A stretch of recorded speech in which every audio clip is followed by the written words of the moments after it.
සුබ අලුත් අවුරුද්දක් වේවා හැමෝම ලයිෆ් ඉස් සඳු එක්ක එකතු වෙලා ඉන්න ඕගොල්ලෝ ඔක්කොටම. අද මම පෙන්නන්නේ අලුත් අවුරුද්දට මගේ මෙන්න මේ සරොන් එක මං හදාගත්ත හැටි කොහොමද කියලා.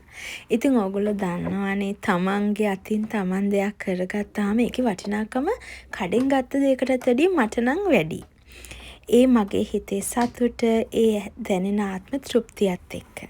ඉතින් මම මෙන්න මේ විදිහට ඔක්කොම ලෑස්ති කරගත්තේ මේ පාර අවුරුද්දට මගේ අතින් හදපු සරොන් එකක් මට අඳින්න ආස හිතෙන නිසා. ඉතින් ඔක්කොටම කලින් කියන්න ඕනේ මේ අයිඩියා එක මට ආවේ දවසක් මම ෂොප් එකකට ගිය වෙලාවක මට හම්බුණා ඒක ඇත්තටම පොඩි ඩිසයින් එකක් තියෙන පේපර් එකක් මම ඔයාලට වීඩියෝ එක පස්සේදී පෙන්නන්නම්. ඒක අතට ගත්ත වෙලේ ඉඳලා මට හිතුණා මට මේකක් කරන්න පුළුවන් නේද. ඉතින් ඒ වෙලාවේ ඉඳලා මම කලර්ස් තෝරන ඒවා, ඒකට අවශ්‍ය දේවල් තෝරන දේවල් තමයි මම කරේ. ඉතින් මෙන්න මේ විදිහට මම සරොන් එක ඉස්සෙල්ලාම මහගත්තා. මහගෙන ඉවර වෙලා තමයි මම ඩිසයින් එක මේ රෙද්දේ අඳින්න පටන් ගත්තේ. ඉතින් මේ වෙලාව හරිම සියුම්ව කරන්න ඕනේ වැඩක් ඒක. මොකද පෙන්සිල් එකෙන් මම කලින් මෙන්න මේ පේපර් එක තමයි මම ඕගලන්ට කිව්වේ. ඒකේ තියෙන ඩිසයින් එක ඇත්තටම ලංකාවේ ඔය එක එක තියෙන පුන් කලර්ස් වගේ පොඩි පොඩි ලියවැල් වගේ මට ඒක දැක්ක ගමන් එහෙම තමයි තේරුනේ.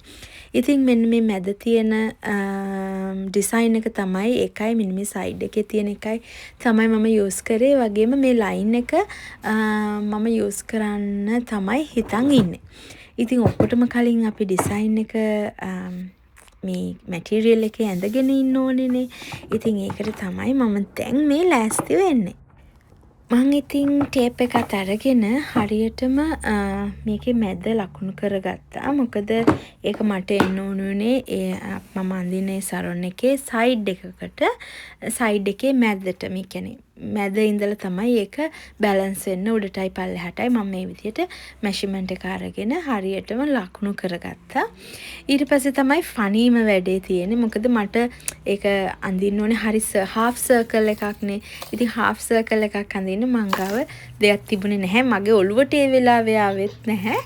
ඔන්න ඕක තමයි මගේ අතට අහුනේ. මේක අර බැලුන්ස් රඳවන අර පාටි වලට බැලුන් එක හදන්නේ මේක ඇතුලෙන් දාලා බැලුන්ස් ඒ වගේ පොඩි ලයින් එකක්. ඉතින් ඒකේ තියෙන හෝල්ස් තියෙනවා. ඉතින් මම ඒ හෝල්ස් වල තමයි මෙෂර්මන්ට් එක ගත්තේ. මේ හෝල් එකේ ඉඳලා මේ හෝල් එකට කොහොමද පෑන තියලා මෙන්න මේ විදිහට මම අර මොකක්ද අපි එකට කියන්නේ කව කටුවෙන් අඳිනවා වගේ ඒ හාෆ් සර්කල් එක මේ විදිහට ඇඳගත්තා. ඉතින් මීට වැඩිය හොඳ අයිඩියා තියෙන්නේ නැති ඒ වෙලාවේ මගේ ඔළුවට ආවේ මේක තමයි කරන්න ලේසි කියලා. ඉතින් මගේ පැටර්න් එකේ සයිස් එකට හරියන විදිහට මම ඔක්කොම හාෆ් සර්කල්ස් ටික ඇඳගත්තා. ඒ හාෆ් සර්කල් එක ඇතුලේ තමයි මම ඩිසයින් එක ඩිසයින් කරන්න කියලා හිතාගෙන ඉන්නේ.